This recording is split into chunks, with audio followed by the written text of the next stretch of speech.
So now we're going to determine if something is independent or dependent. Obviously, if it's independent, it doesn't matter. One thing doesn't have anything to do with the other, okay? So for example, if there's two events happening, so let's say that I am flipping a coin, I am rolling a dice. The fact that my coin landed on tails and my dice landed on 3 has nothing to do with each other. It doesn't matter. One has nothing to do with the other. So when you're doing them, the way it's going to look is you have two events right here. So you've got the probability of A and B, and it's going to be equal to the probability of A times the probability of B. Okay? So you find the probability of both of them, and it should be equal to the probability of their products. If that's the case, then that means they are independent of each other. So we'll take a look and see. The student taking a quiz randomly guesses the answers, so we're going to use that same chart again, okay? I want to determine if guessing question 1 correctly and guessing question 2 correctly, if they're independent. So does what I choose for answer 1 have anything to do with what I choose for answer 2? So what I'm going to do is find the probability of question 1 correct, the probability of question 2 correct, the probability of question 1 correct, and question 2 correct, and the probability of question 1 correct times the probability of question 2 correct. So those are the 4 things I'm going to find. So looking at the chart, question 1 correct. So I need to look at all 16 outcomes and find where there's a C in the number 1 position. So, for example, there's a C. There's a C. So I'm just going to go through and circle when C is correct, or when 1 is correct. Correct, correct, correct, correct. So I have 1, 2, 3, 4, 5, 6, 7, 8. So that is 8 out of 16, which is half of them. So if I can get number 1 correct, there are 16 different ways I can get number 1 correct. Okay, what about question 2? Now I only want the C to be in the number 2 position. 1, 2, 3, 4, 5, 6, 7, 8. So it's 8 over 16, which is also 1/2. Now I'm going to look and see where it says CC, because I want 1 and 2 to be correct. So CC, that one. So there's 1, 2, 3, 4. So that is 4 out of 16, which is 1/4. Now, what happens when I multiply the first 2? 1/2 times 1/2 is 1/4. So does A and B equal A times B? Then that means they are independent. Okay, so yes, independent.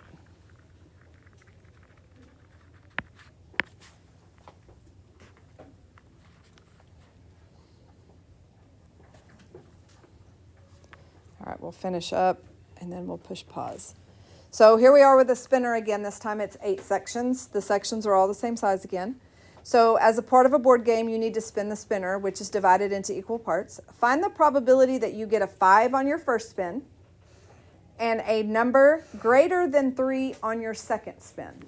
So we're going to do the probability of getting a 5. So the probability of getting a 5, well, there's only one 5 out of 8. So you have a 1 in 8 chance of getting a 5. Now, what is the probability of a number greater than 3? Well, 1, 2, and 3 are not greater than 3, so that means there are 1, 2, 3, 4, 5 numbers greater than 3, so you have a 5 in 8 chance of getting a number greater than 3. So what is the probability of both of those things happening in that order? So you take the first one, multiply it by the second one. So we get 5 over 64, which is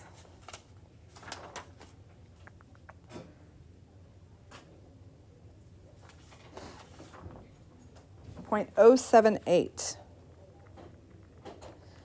which would be 7.8%. So you have less than an 8% chance of getting a 5 and then getting a number greater than 3. All right, so here we go. So independent events, they don't depend on each other. They're independent all on their own.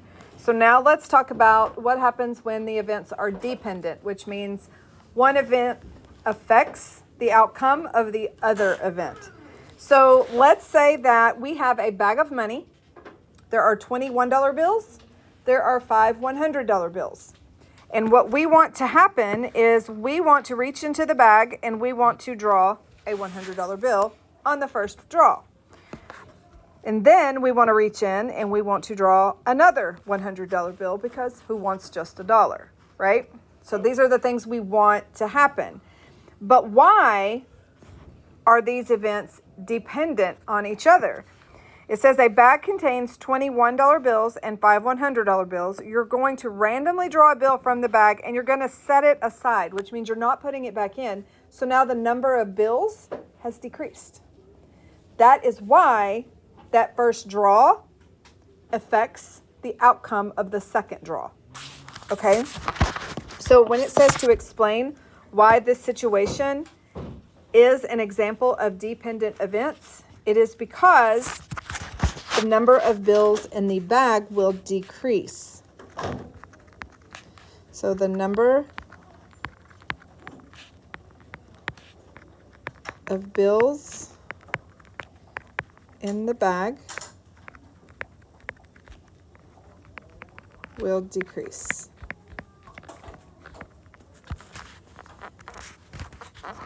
Now, let's find the probability of this happening. So what are our chances really like? So the probability of event A. So the probability of event A. Well, event A is that the first bill is a 100. So there are 5 out of 25 bills that are 100. So that means I have a 1 in 5 chance of getting a $100 bill on that first try. Okay? Now, the event B, there are now only 4 $100 bills, and there are only 24 bills total because we took the first bill and set it to the side, okay, which is a 1 out of 6. All right. So now, if I were to multiply these two together, 1/5 times 1/6, I get 0.033, which is only about a 3.3% chance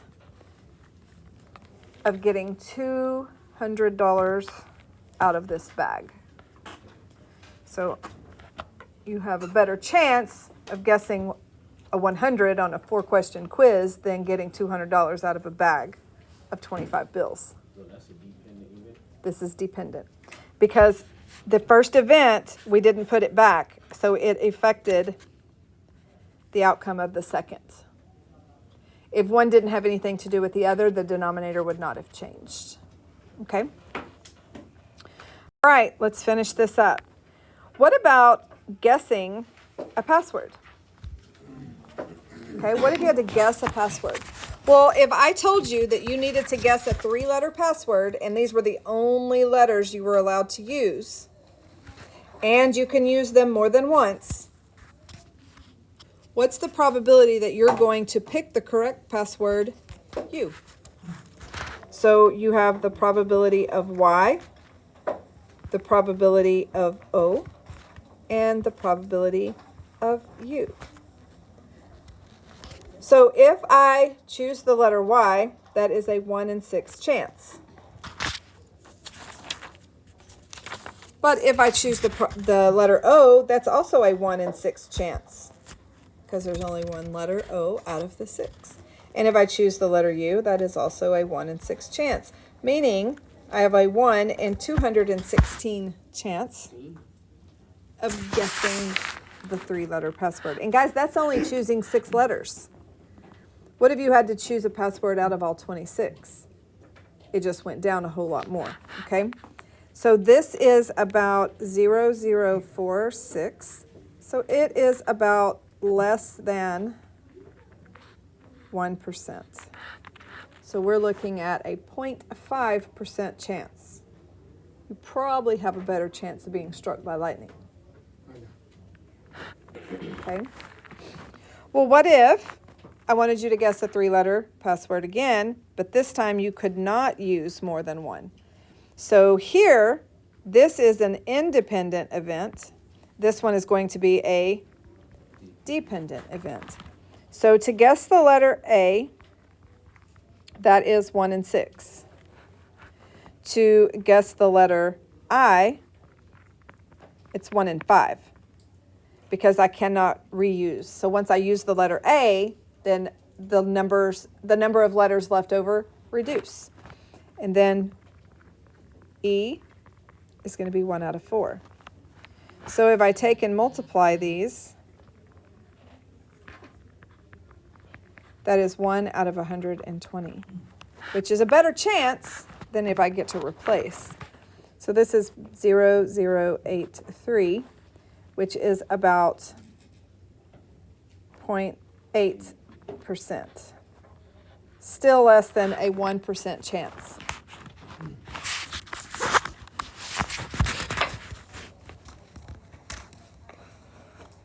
All right, so now let's look at conditional probabilities, okay? So we have a table again.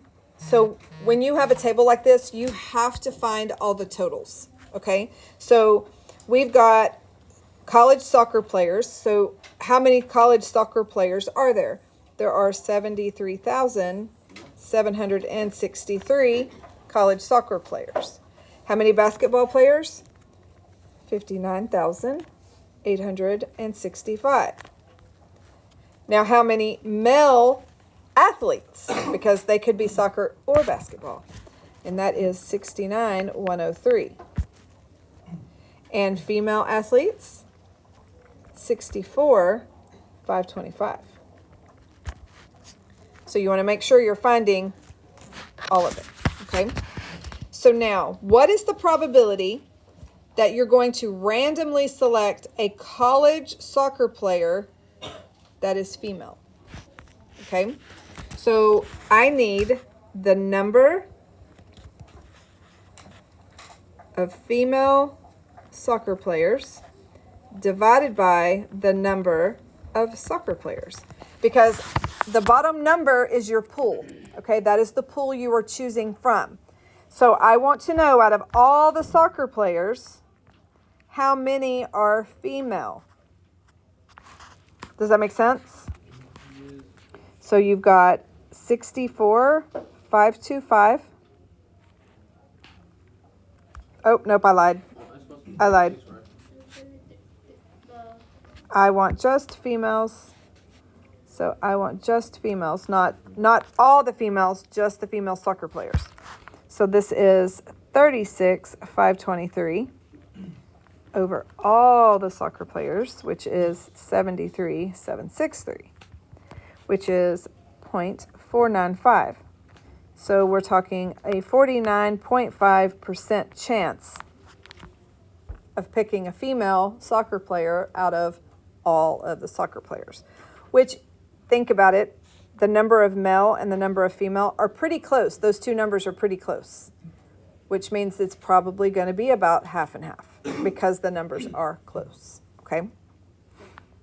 And then the next one, it says, what's the probability of randomly selecting a male student who is college basketball player?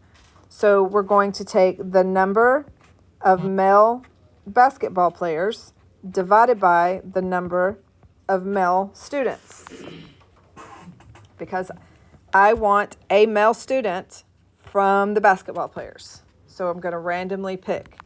So male basketball players, so 31,863 over all the male athletes, which is 69,103, which is about 0.461 or 46.1%.